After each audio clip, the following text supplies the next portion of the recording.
दोस्तों welcome back सत्यम monitor. तो दोस्तों और डियर स्टूडेंट, आज की इस वीडियो हम लोग आईटीआई एम्प्लॉयबिलिटी स्किल के मोस्ट इंपॉर्टेंट क्वेश्चन देखेंगे, जो कि आपके ऑल ट्रेड फर्स्ट ईयर के आईटीआई एम्प्लॉयबिलिटी स्किल के क्वेश्चन हैं। ये आपके सबसे ज़्यादा आईटीआई एम्प्लॉयबिलिटी स्किल क्वेश्चन पूछे जाते हैं। आपका फर्स्ट क्वेश्चन है, which of these is an employability skill portal? इनमें से कौन सा एक रोजगार कौशल पोर्टल है? आपके ऑप्शन है फेसबुक, भारत स्किल, नेटफ्लिक्स या हॉटस्टार।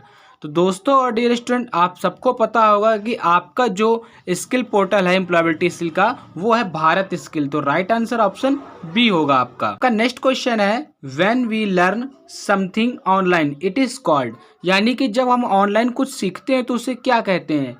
अनलर्निंग कहते हैं, या टीचिंग बोलते हैं, या ई लर्निंग, या मार्केटिंग। तो आप सबको पता होगा कि जब भी हम लोग कुछ ऑनलाइन सीखते हैं तो उसको हम लोग ई लर्निंग बोलते हैं। तो राइट आंसर क्या होगा? Option C. दोस्तों एम्प्लॉयबिलिटी स्किल के क्वेश्चन बहुत ही सिंपल होते हैं, बस अगर आप उनको एक बार क्लियर अच्छे से रीड करके समझ जाएंगे तो आपको आंसर खुद ब खुद पता चल जाएगा। और इनमें वो मैंने इंपॉर्टेंट क्वेश्चन रखे हैं जो सीबीटी एग्जाम में पूछे जा रहे हैं। आपका नेक्स्ट क्वेश्चन है, is one of the behavioural skill that is required to organize work efficiently and complete it on time। यानी व्यवहार कौशल में से एक जो कार्य कुशलता पूर्वक व्यवस्थित करने और उसे समय पर पूरा करने के लिए आवश्यक है। तो कौन सा आवश्यक है? पेंटिंग या कुकिंग, टाइम मैनेजमेंट, डांसिंग।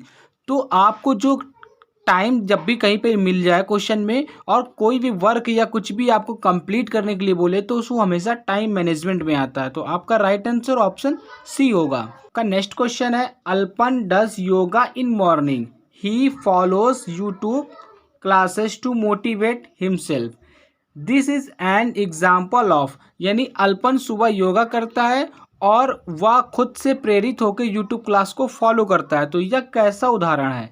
तो आपको खुद ही पता होगा, जब कोई अपने आप को खुद ही ट्रेनिंग देता है वो सेल्फ मोटिवेशन होता है। तो आपका राइट आंसर क्या होगा? Option A, self motivation. Next question है आपका, what are the advantages of time management? यानी टाइम मैनेजमेंट को मैनेज करना के क्या फ़ायदे हैं? तो आपके ऑप्शन है, complete task on time, achieve daily goals, reduce stress, या ऑल ऑफ देम।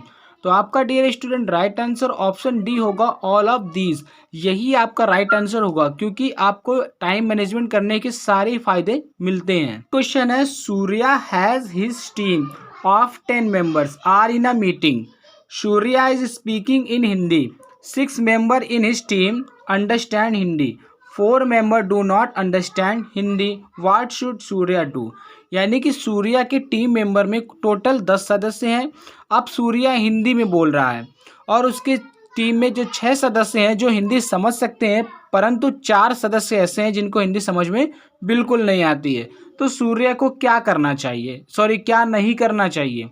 तो आप सबको पता होगा कि सबको जो कुछ समझ में आया हमें उस लैंग्वेज में बात करनी चाहिए। तो सूर्या को सबसे पहले तो हिंदी नहीं बोलनी चाहिए, यानी कि सूर्या को हिंदी नहीं बोलनी चाहिए। तो आपका राइट आंसर ऑप्शन डी होगा, स्पीक इन हिंदी। का नेक्स्ट क्वेश्चन है, we start communicating when we are. हम तब संवाद करना शुरू करते हैं जब हम होते हैं।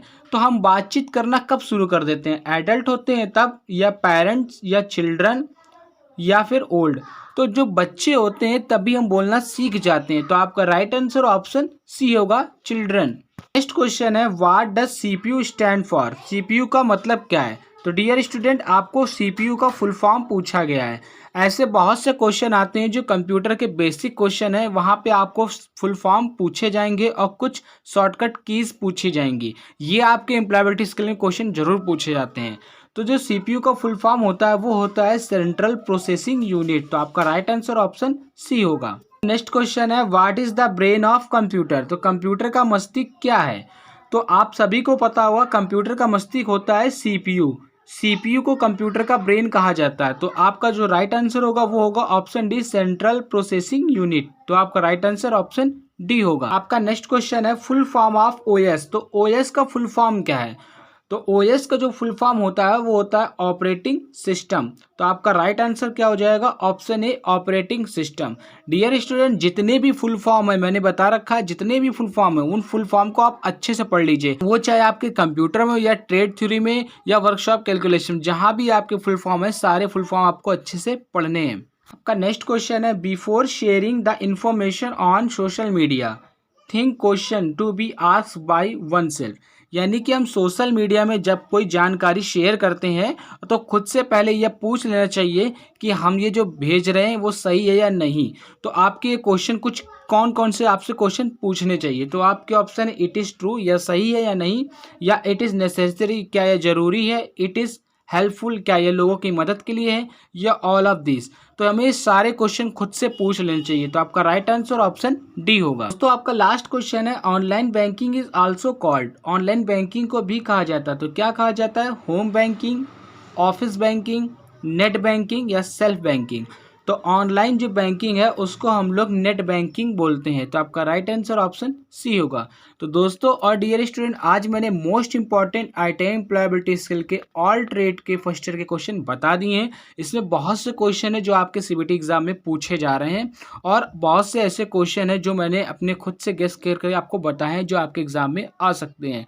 तो वीडियो अगर अच्छी लगी हो तो दोस्तों शेयर कीजिए, कमेंट करके बताइएगा जरूर।